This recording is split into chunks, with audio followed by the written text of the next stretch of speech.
สบายดีทุกคนตอนนี้อยู่กับ GX2 Vlog เนาะซึ่งเราก็มาสบายดีทุกคนในห้องเนาะเราบ่ได้เจอกันหลายมื้อเลยบ่ได้ถ่ายคลิปให้ทุกคนเบิ่งย้อนว่าค่าเฮ็ดเพลงเนาะแล้วก็บ่ฮู้ว่าสิถ่ายคลิปแบบใดให้ทุกคนเบิ่งเนาะซึ่งแต่ละเทื่อที่ค่อยสิได้ถ่ายคลิปก็คือต้องได้ออกไปนอกหรือว่ามีกิจกรรมต่างๆแต่ว่าช่วงนี้อยู่เฮือนอยู่แต่ห้องเนาะเพราะว่าเฮ็ดเพลงยังบ่แล้วค่อยมีโปรเจกต์ 2-3 เพลงหลายเพลงนะแล้วก็มื้ออื่นนี่ยังสิไปถ่ายเพลงอีกแต่ว่าทุกคนบ่ต้องกังวลไปเดี๋ยวเฮาไปเลื่อนคลิปในคลิปเก่าๆแล้วอยู่ในโทรศัพท์นี่แหละสิเอามาตัดให้ทุกคนเบิ่งเป็นคลิปที่ค่อยอยู่อเมริกาตอนไปลินอเมริกาเนาะเดี๋ยวสิมาตัดให้ทุกคนเบิ่งว่ามันเป็นจังไดมันม่วนส่ำใดตอนที่ไปอยู่อเมริกาบรรยากาศดีส่ำใด ซึ่งรัฐที่ค่อยไปก็ซีแอตเทิลเนาะที่ถ่ายเป็นหลักๆเลยซีแอตเทิลเป็นรัฐพี่น้องค่อยเองบ่แม่นพี่น้องแท้ๆแต่เฮานับถือเป็นพี่น้องกันฮักแพงกันเป็นลูกหลานคนหนึ่งว่าซั่นซะเพิ่นฮักแพงเพิ่นมีหยังเพิ่นก็ช่วยซัปพอร์ตหลายๆอย่างนะไปเฮาไปนะเฮาก็ไปอยู่เฮือนเราเนาะเพิ่นแม่ตู่เราฟังเพลงเฮาเบิ่งคลิปเฮาฉะนั้นเฮาก็อยากถ่ายคลิปให้เราเบิ่งเลยว่าเป็นจังไดอะนะและมีอีกอย่างหนึ่งที่อยากจะบอกว่าขอบใจเนาะขอบใจทุกๆคนที่เบิ่งแล้วก็ติดตาม GX2 ตอนนี้คนติดตามเรา600กว่าคนแล้ว ซึ่งค่อยดีใจหลายเนาะที่พอได้กลับมาถ่ายคลิปใหม่ก็รู้สึกว่าเราควรสิถ่ายแต่โดนเราควรสิหาหยังถ่ายเล่นแต่คิดบ่ได้ย้อนว่าเว้าบ่เก่งคำเดียวเนี่ยเว้าบ่เก่งแล้วก็บ่สู้กล้องเวลาเราถ่ายคลิปเราอายค่อยอายบ่อายนะว่าง่ายๆขี้อายบ่สู้กล้องเว้าบ่เป็นเลยบ่ฮู้สิสรรหาคำใดมาเว้าแต่หลังจากพอได้ถ่ายคลิปทดลองซ้อมเว้ากับตัวเองก็โอเคขึ้น มันค่อยๆเป็นค่อยๆไปขึ้นบ่ถึงขั้นว่าโปรเนาะแต่ก็ว่าง่ายๆเราเอาความรู้สึกของเราเว้าแท้ๆเลยบ่ได้เฟกบ่ได้หยังเนาะมันก็เป็นการระบายอีกแบบหนึ่งก็ดีนะค่อยรู้สึกดีได้เว้ากับหน้ากล้องซึ่งมันบ่ได้เว้ากับข้อยผู้เดียวเว้ากับคนอีกเป็นพันคน 2-3,000 คนที่เบิ่งข้อยนั่นแหละขอบใจหลายๆทุกคน thank you so much บ่มีหยังหลายย้ายห้างเดี๋ยวเราสิไปเบิ่งคลิปอยู่ที่อเมริกากันเลยเนาะมันเป็นจังไดทุกคนก็เม้นต์มาเด้อทุกคนเด้อถ้ามีโอกาสค่อยอยากไปอีกอยากถ่ายให้ทุกคนเบิ่งอีกเนาะฉะนั้นเราไปเบิ่งกันพร้อมๆกัน let's go สวัสดีทุกคน hello guys มื้อนี้ค่อยสิมาพาทุกคนมาเบิ่งสุสานของบูสลีกังฟูที่เป็นตำนานตลอดกาลสิพามาเบิ่งเนาะสุสานเพิ่นเดี๋ยวเข้าว่าเรานั้นสุสานเรานั้นฝังใกล้กันกับลูกเรา ลูกเรานั้นฝังใกล้กันกับพ่อเราเลยเดี๋ยวพาไปเบิ่งโอ้ชูขอมาแบบโบราณนะแม่นแล้วเด็กแบบสั้นแหละบ่นั่งก็ได้เคารพแล้วเสียดายบ่ได้ซื้อดอกไม้มาฝากเราเนาะดังเป็นไข่กับมาใช่แล้วก็จะอ่านภาษาอังกฤษคร่าวๆให้ฟังเนาะ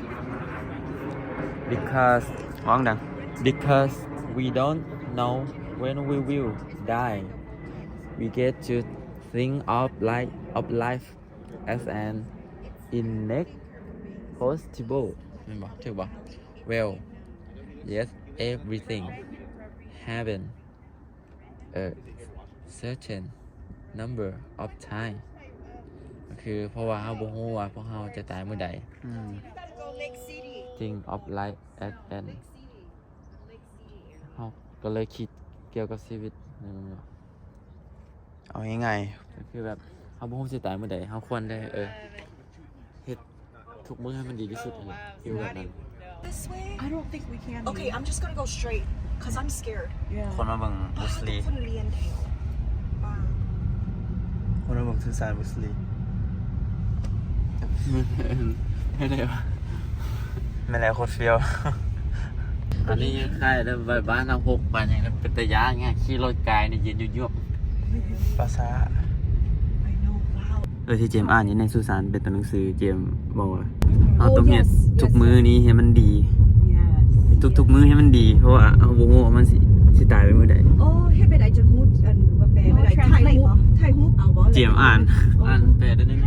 เจมอ่านแล้วเจมก็แปลได้หนึ่ง Oh, you're good. เก่งนะ เก่ง smart ได้สนั่นเลย เฮานี่อ่านคำลาวก็บ่เป็นI know สู้ๆเป็นคนลาวฮู้จักอ่านภาษาลาวอันนี้ก็ได้ เดี๋ยวเจมสอน สอนตั้งแต่เริ่มต้นเลยเรียนภาษาลาว Can you please? แสดงว่ารัฐนี้เป็นบ่อนเป็นรัฐที่เราอยู่ I อยู่จนตาย Wait, I didn't see her. I know เกือบตัด รัฐนี้เป็นรัฐที่บุสลีอยู่มัน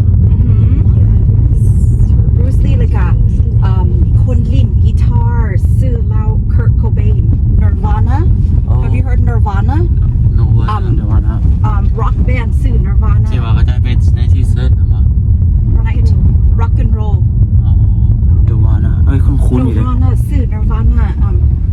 รูปเราแบนด์เรากันอยู่ Seattle นี่ก็ได้ดำโยนนี่แหละ โอ้ยเว้ย เขาจะไปขึ้นนั่นเนาะ ขึ้นอยากขึ้นก็ขึ้น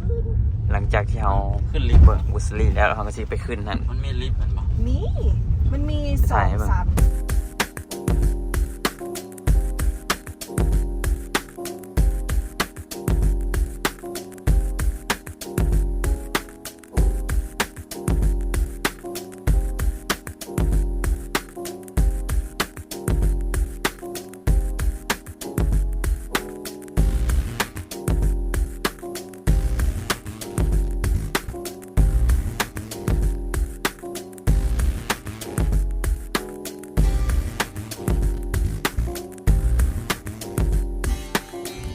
เขาอยู่ดูไว้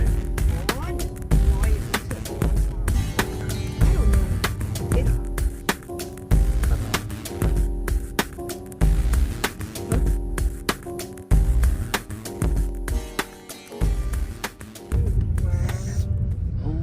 เดี๋ยวเขาสิมา เขาแสดงว่าตอนเขาขึ้นลิฟต์ไปเนี่ยเขาเนี่ยเห็นมาเลยนี่เนาะมันเป็นใสๆเนี่ยเนาะโอ้ Space Needle Space Needle นี่ก็จะเป็นเดอะสเก็ตเฟี้ยวจ้าเย่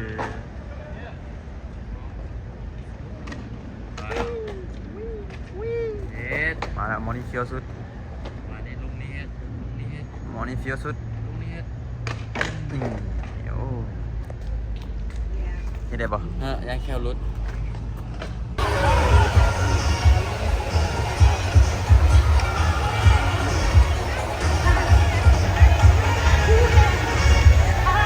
ถ่ายไลน์ไปนะทุกคนเพราะว่ามันมีเพลงติดลิขสิทธิ์แน่นอนนี่เราจะขึ้นไปจุดนี้โอเคนี่ 150 Will you show your ticket? 4 คนตอนนี้เขาเข้ามาข้างในแล้วนี่เข้าข้างในเรียบร้อยย่างไปเรื่อยๆตอนนี้เดี๋ยวที่ถ่ายข้างในให้เบิ่งทุกคนนี่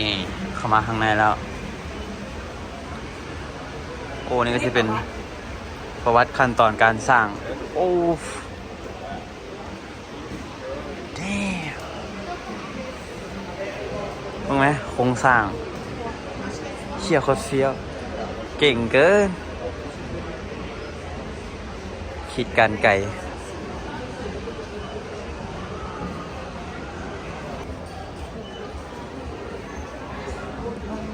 นี่ก็จะเป็นแนวจำลอง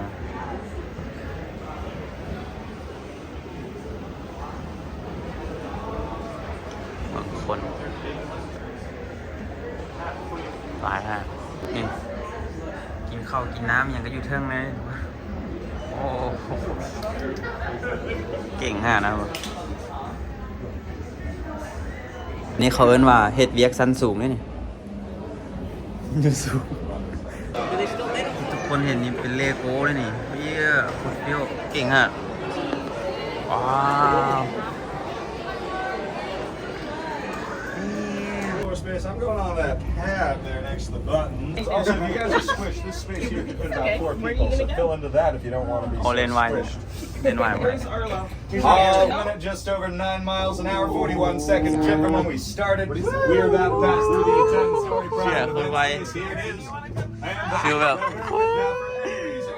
Any part of the speech on they charge $87.50 a syllable to repeat it. I accept cash, Venmo, Cash App, PayPal, and precious metals. But if you try to pay in crypto because of my principles, I will throw you off the top and pay the street cleaners with that crypto. They got a really sweet deal for that. Anyway, on top of the Seattle Center House, 2 giant daddy long legs slumber for now, but when the Dark Lord Jeff Bezos arises from Lake Union, they'll awaken to devour the hopes of men and bring spidery goodness to the world. We're at the top houses of Disney, so if you get lost, just circle. And if you're afraid of heights, we sell alcohol. อ๋อขึ้นมาแล้วตายแล้ว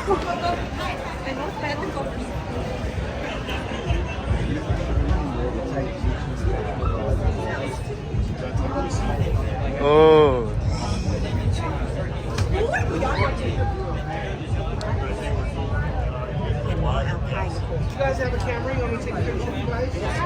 เข้ามาแต่พุ่นเข้ามาแต่พุ่นฮะใช่เห็นไปเลยนะทุกคนเห็นไปเลย สั่นได้นี่ นั่นคนไปเลยนะโอ้ ว้าว นี่ตอนนี้เรากำลังย่างอ้อมเนาะปึ๊บ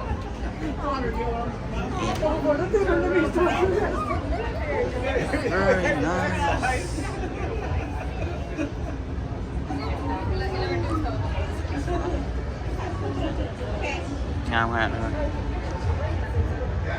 ยอดสุดลูกหูลูกตา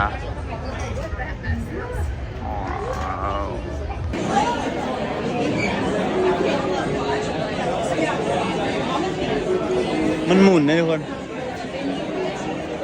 มันหมุนเลยนี่มันจะเป็นแกนหมุน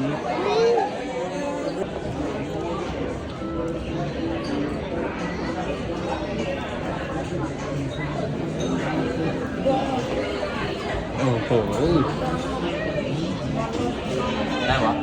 ดูเห็นเฮ็ดรถ ไปต่อ